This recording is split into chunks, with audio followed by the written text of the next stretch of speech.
नमस्कार, आप देख रहे हैं 4 टीवी और आपके साथ मैं हूं प्रियंका सिंह। हमारे इस खास बुलेटिन देश दुनिया में आप सभी का एक बार फिर से बेहद स्वागत है और बुलेटिन का आगाज करेंगे बड़ी और अहम खबर के साथ। बड़ी खबर राजस्थान से सामने आ रही है, जहां पर टोंक से इस वक्त की बड़ी खबर हम आपके साथ साझा कर रहे हैं। बनास नदी में नहाने गए 11 युवकों के डूबने की सूचना मिली है।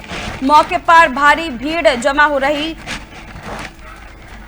स्थानीय लोगों और पुलिस के जवानों ने 7 युवकों को बाहर निकाला है। सभी को एम्बुलेंस से अस्पताल भेजा गया है। रेस्क्यू के तरफ जो है वो पुलिस और स्थानीय लोग जुटे हुए बताए जा रहे हैं। जयपुर निवासी सभी मृतक हैं। बनास नदी के पुराने पुल के पास की ये पूरी घटना बताई जा रही है। बड़ी और अहम जानकारी हम आपके साथ साझा कर रहे हैं। मिली जानकारी के मुताबिक 8 लोगों की मौत की खबर अभी तक सामने निकल करके आ रही है। जानकारी के मुताबिक आपको बताते हुए चले कि अभी ये मौत के आंकड़े और बढ़ सकते हैं।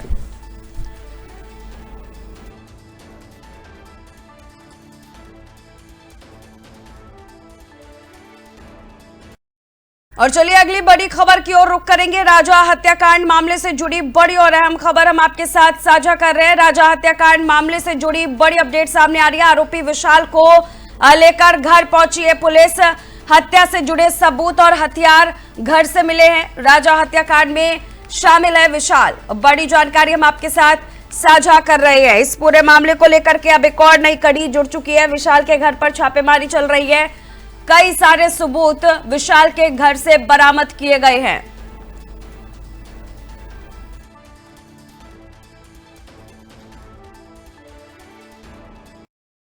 तो चलिए खबरों की ओर रुख करेंगे। आपको बताते हुए चले, बिहार में चर्चित राजा रघुवंशी हत्याकांड में एक अहम मोड़ तब आया जब आरोपी सोनम रघुवंशी को मेघालय पुलिस ने फुलवारी शरीफ थाना क्षेत्र से हिरासत में लिया। उसे 3 दिन की ट्रांजिट रिमांड पर लेकर अब शिलोंग मेघालय ले जाया जा रहा है, जहां मामले की आगे की जांच की जाएगी। सोनम रघुवंशी पर राजा रघुवंशी की हत्या में संलिप्त होने का संदेह है। पुलिस सूत्रों के मुताबिक ये मामला आपसी संबंधों और जमीन विवाद से जुड़ा हो सकता है, जिसकी जांच की जा रही है। सोनम को पटना से शिलोंग ले जाने के लिए जरूरी कानूनी प्रक्रिया पूरी कर ली गई है। मेघालय पुलिस की टीम ने स्थानीय पुलिस के सहयोग से कार्रवाई की है और अब आरोपी को वहां की अदालत में पेश कर आगे की रिमांड मांगी जा रही है। इस मामले में और भी गिरफ्तारियां संभावित है। पुलिस हर एंगल से जांच कर रही है।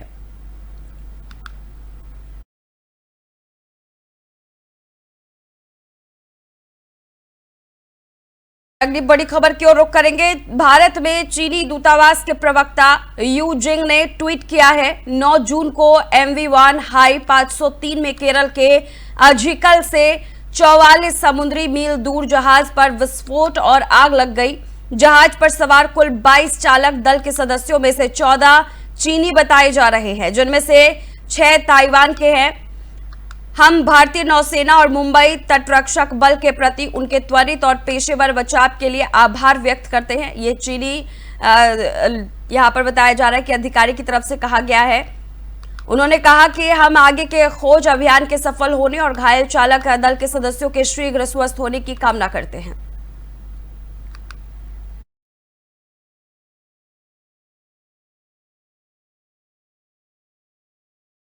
और इसी बीच एक और बड़ी खबर सामने आ रही है। इंडिया म्यांमार बॉर्डर पर भूकंप के झटके महसूस किए गए हैं। बड़ी और अहम जानकारी हम आपके साथ साझा कर रहे हैं। इंडिया म्यांमार बॉर्डर पर भूकंप के झटके मिले हैं। रिक्टर स्केल पर तीव्रता 4.3 मापी गई है। झटकों से आसपास के इलाके में हलचल देखने को मिला। राहत और बचाव दल सतर्क है और जांच जारी कर दिया गया है। बड़ी जानकारी हम आपके साथ साझा कर रहे हैं।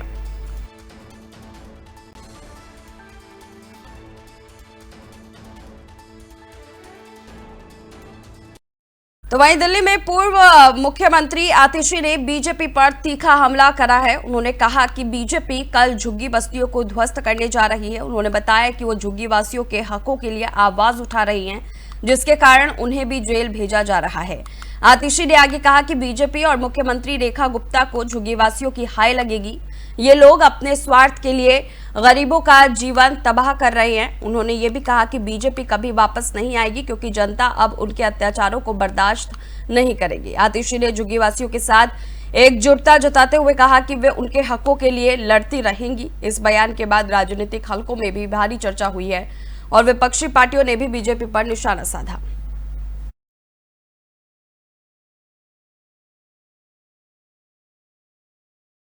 ये झुग्गियां तोड़ने वाली है और आज मुझे जेल में लेके जा रही है क्योंकि मैं इन झुग्गी वालों की आवाज उठा रही हूँ।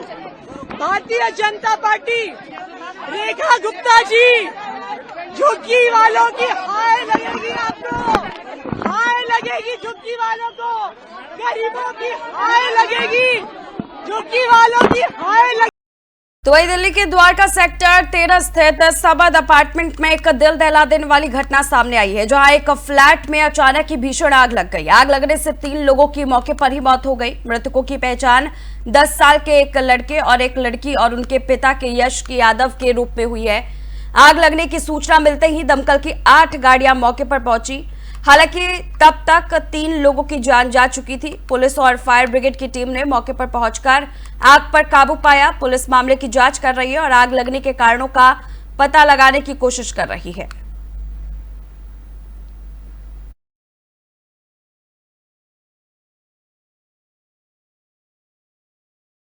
तो वही राजस्थान में जैसलमेर से जासूसी के गंभीर आरोप में गिरफ्तार सरकारी कर्मचारी शकूर खान को न्यायिक हिरासत में भेज दिया गया है। शकूर खान पर देश की सुरक्षा से जुड़ी संवेदनशील जानकारियों को बाहरी एजेंसियों के साथ साझा करने का आरोप है। अधिकारियों के मुताबिक शकूर खान जैसलमेर जिले में काम करता था और उसकी इस गतिविधि की जानकारी मिलने पर उसे गिरफ्तार किया गया है।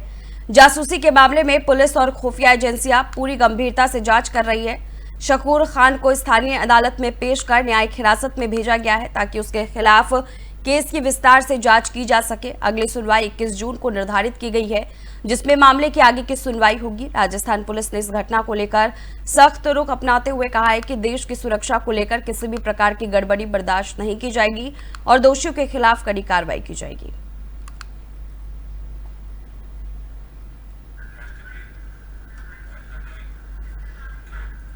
तो वहीं दिल्ली में वरिष्ठ अधिवक्ता और राज्यसभा सांसद कपिल सिब्बल ने हाल ही में कड़ी प्रतिक्रिया व्यक्त करते हुए कहा है कि केंद्रीय मंत्री किरेन रिजिजू विपक्षी दलों को एक साथ लाने की कोशिश कर रहे हैं ताकि जस्टिस यशवंत वर्मा को हटाया जा सके।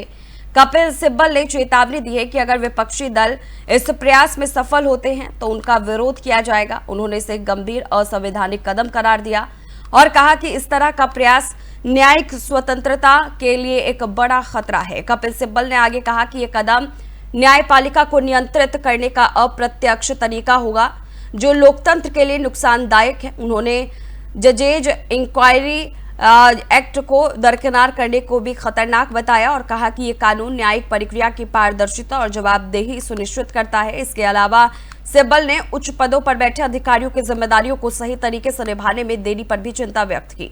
उन्होंने सरकार को स्पष्ट संदेश दिया है कि किसी भी प्रकार का दखल न्यायपालिका की स्वतंत्रता के खिलाफ होगा और इसे बर्दाश्त नहीं किया जाएगा।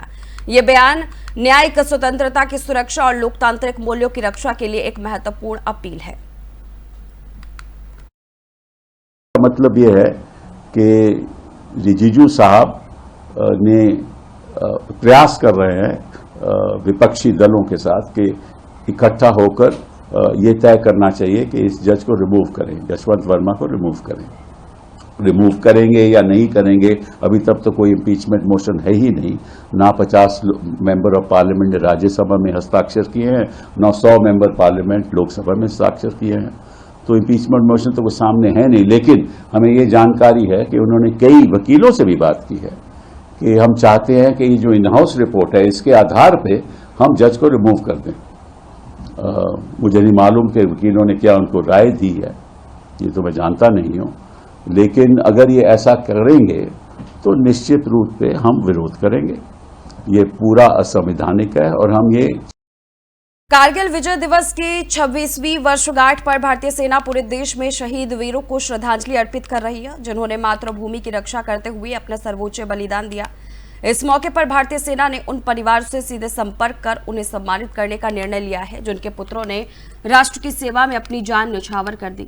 इसी कड़ी में नोएडा उत्तर प्रदेश में सेना के अधिकारियों और जवानों ने कैप्टन विजय थापर के घर जाकर उनके माता पिता से मुलाकात की। कैप्टन विजय थापर कारगिल युद्ध में वीर गति को प्राप्त हुए थे और उन्हें मरणोपरांत वीर चक्र से सम्मानित किया गया था। सेना ने उनके पिता कर्नल वीएन थापर और माता को एक स्मारक स्मृति चिन्ह भेंट किया, जो न केवल सेना की ओर से कृतज्ञता का प्रतीक था, बल्कि ये भावी पीढ़ियों को भी प्रेरणा देने का कार्य रहेगा। भारतीय सेना ने कहा है कि ये पहल वीर शहीदों के परिवारों को ये विश्वास दिलाने के लिए है कि देश उनके त्याग को कभी नहीं भूलेगा। ये श्रद्धांजलि केवल एक रस्म नहीं, बल्कि भारत माता के वीर सपूतों के प्रति एक सच्ची श्रद्धा और सम्मान की अभिव्यक्ति है।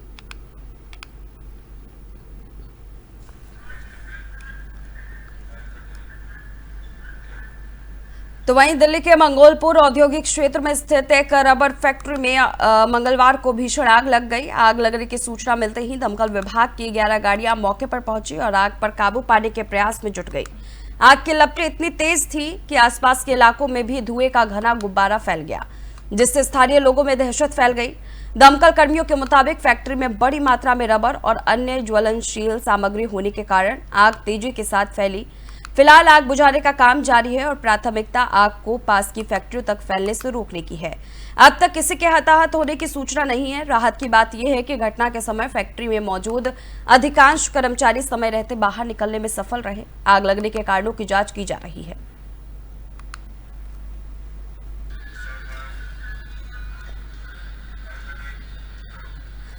तो वहीं जम्मू कश्मीर के कटरा में एक ऐतिहासिक क्षण देखने को मिला, जब नेशनल कॉन्फ्रेंस के प्रमुख और पूर्व मुख्यमंत्री डॉक्टर फारूक अब्दुल्ला वंदे भारत ट्रेन से नौगाम रेलवे स्टेशन से श्री माता वैष्णो देवी कटरा रेलवे स्टेशन पहुंचे। इस यात्रा के दौरान उन्होंने अपने अनुभव साझा करते हुए भावुक अंदाज में कहा कि जम्मू कश्मीर को देश से जोड़ने के लिए ये सबसे बड़ा तोहफा है। उन्होंने बताया कि जैसे ही ट्रेन चेनाब ब्रिज से गुजरी, उनकी आंखों में आंसू आ गए। फारूक अब्दुल्ला ने कहा कि आखिरकार वो दिन आ गया जब हम कश्मीर से पूरे देश की यात्रा ट्रेन से कर सकेंगे। ये सिर्फ एक पुल नहीं, बल्कि एक सपना है जो साकार हुआ है।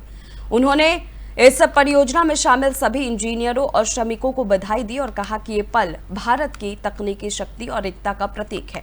ये कदम पर्यटन, व्यापार और स्थानीय लोगों की सुविधा के लिहाज से भी बेहद अहम साबित होगा।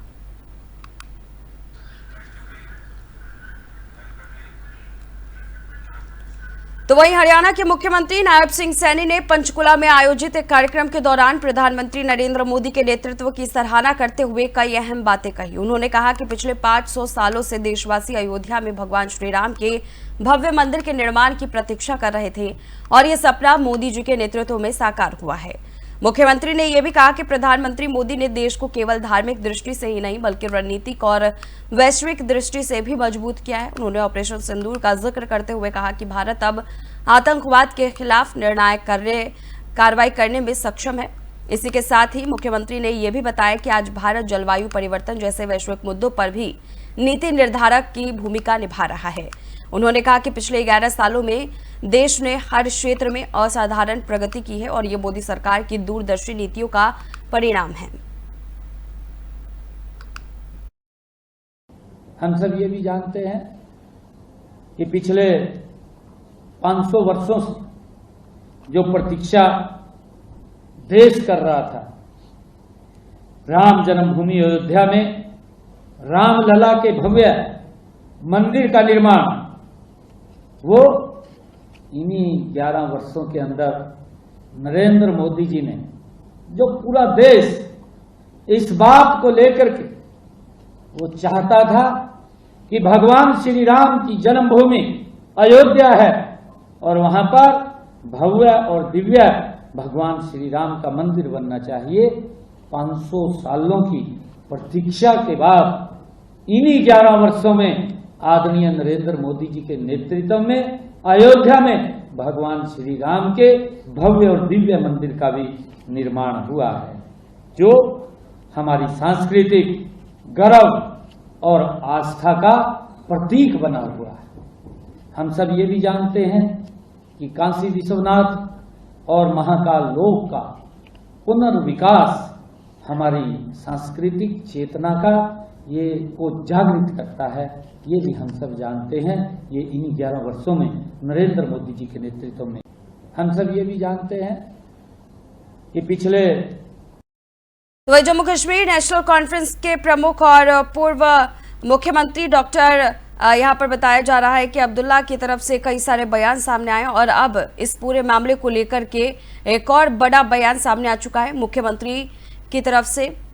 आपको बताते हुए चले, पहले फारूक अब्दुल्ला के तस्वीरों की तरफ रुख करेंगे, जहां पर उन्होंने नौगाम रेलवे स्टेशन से श्री माता वैष्णो देवी कटरा तक वंदे भारत एक्सप्रेस से यात्रा की। इस ऐतिहासिक यात्रा को लेकर उन्होंने गहरी खुशी और उम्मीद जताई है। फारूक अब्दुल्ला ने कहा है कि वंदे भारत ट्रेन के माध्यम से जम्मू कश्मीर देश के बाकी हिस्सों में बेहतर ढंग से जुड़ सकेगा। इससे न केवल पर्यटन को जबरदस्त बढ़ावा मिलेगा, बल्कि स्थानीय व्यापार को भी नई उड़ान मिलेगी। हमारे सेब, केसर, कालीन जैसे उत्पाद अब कन्याकुमारी, पटना, कोलकाता, मुंबई जैसे दूर दराज के इलाकों तक सीधे पहुंच सकेंगे।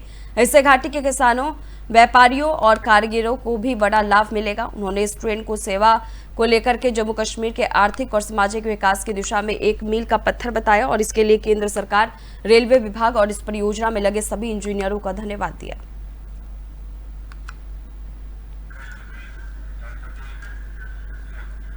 तो वही मध्य प्रदेश को लेकर के भी तमाम तस्वीरें साफ हो रही है। मध्य समुद्र की अगर हम बात करें तो वहां पर स्थिति एक व्यापारी जहाज पर भीषण आग और लगातार हो रहे विस्फोटों की खबर सामने आई है। ये घटना कंटेनर बे और आवास ब्लॉक के बीच फैली हुई है, जिससे पूरे जहाज पर संकट गहराता जा रहा है। हालांकि जहाज के आगे के हिस्सों में लगी आग को नियंत्रण में लिया गया है, लेकिन घना धुआं अब भी उठ रहा है, जिससे बचाव कार्य में कठिनाई हो रही है। भारतीय तटरक्षक बल के मुताबिक जहाज लगभग 10 से 15 डिग्री बंदरगाह की ओर झुक गया है और कई कंटेनरों के गिरने की भी सूचना है। तटरक्षक जहाज, समुद्र प्रहरी और सचेत आग बुझाने और जहाज की गर्म सतह को ठंडा करने के काम में जुटे हुए हैं। कोच्चि से विशेष बचाव दल और उपकरणों के साथ आईसीजी जहाज समर्थ को भी घटनास्थल की ओर रवाना कर दिया गया है। स्थिति पर लगातार नजर रखी जा रही है और अगली जानकारी शीघ्र साझा की जाएगी।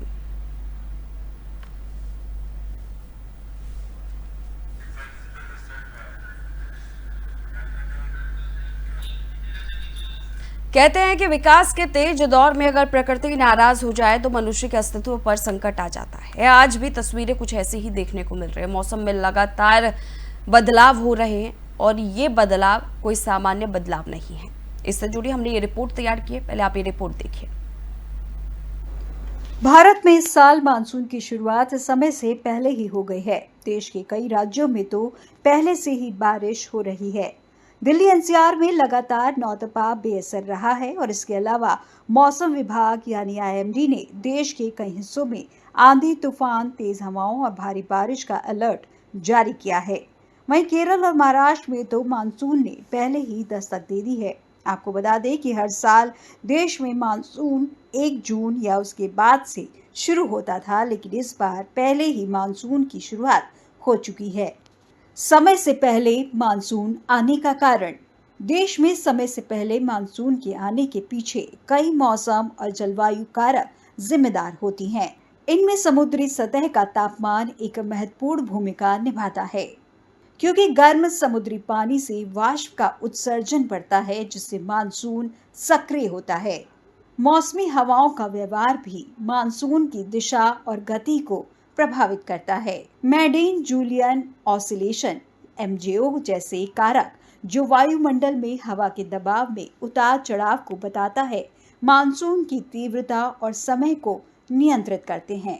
इसके अलावा एल नीनो और ला नीना जैसे प्रभाव भी मानसून की गति पर प्रभाव डालते हैं। वायुमंडलीय दबाव में बदलाव जैसे उष्णकटिबंधीय क्षेत्र में उच्च या निम्न दबाव मानसून को तेज या धीमा कर सकते हैं। इसके साथ ही जलवायु परिवर्तन के कारण तापमान और हवाओं के पैटर्न में बदलाव हो रहे हैं, जो मानसून के असामान्य व्यवहार का कारण बन रहे हैं। ये सभी कारक मिलकर मानसून के समय से पहले या विलंब से आने में भूमिका निभाते हैं। इसलिए मौसम विभाग लगातार इन प्रणालियों पर नजर रखता है। समुद्री सतह का तापमान।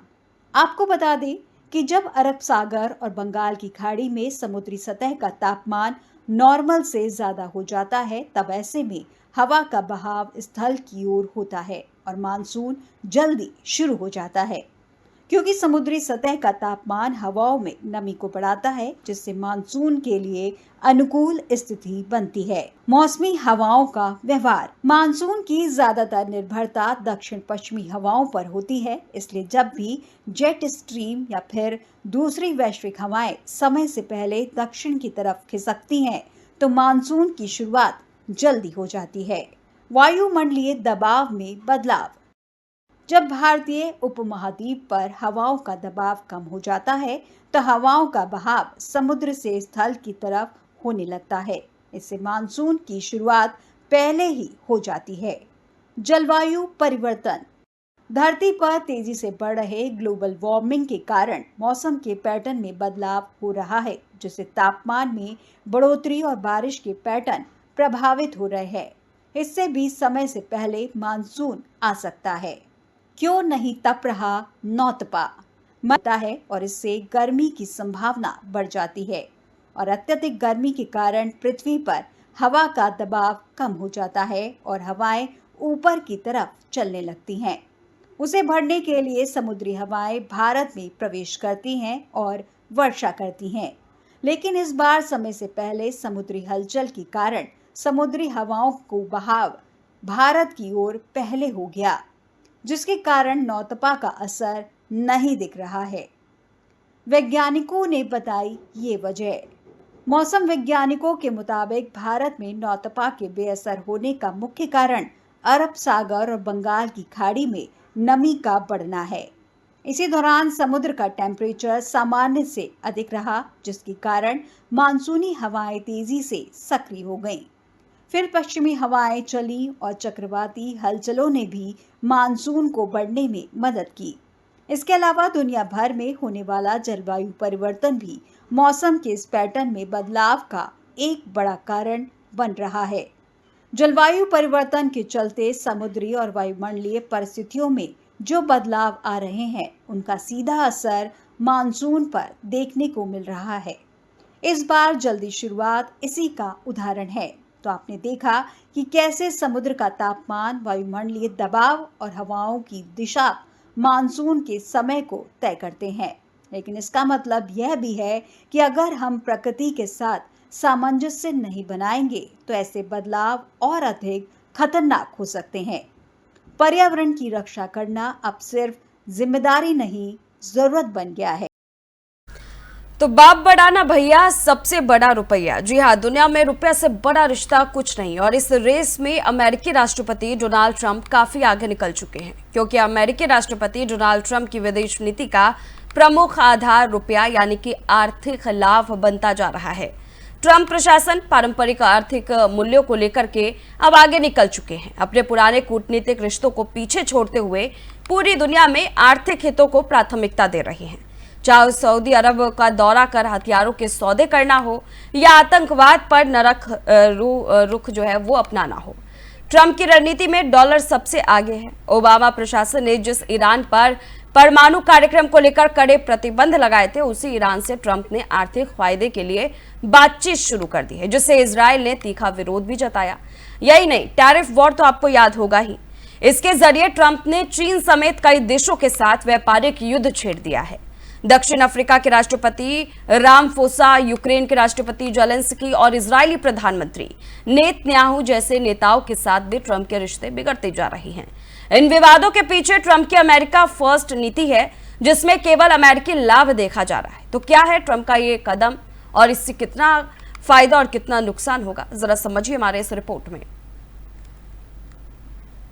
दरअसल अमेरिका और इजरायल के दोस्ती के बीच विवाद ने स्थान ले लिया, क्योंकि जो ट्रंप चुनाव के समय कहते जा रहे थे कि अगर वो चुनाव जीत जाते हैं तो दुनिया में युद्ध रुकवा देंगे, जो संभव नहीं हो पाया, वहीं इजरायल से किए अपने वादों से भी पीछे हटते दिख रहे हैं।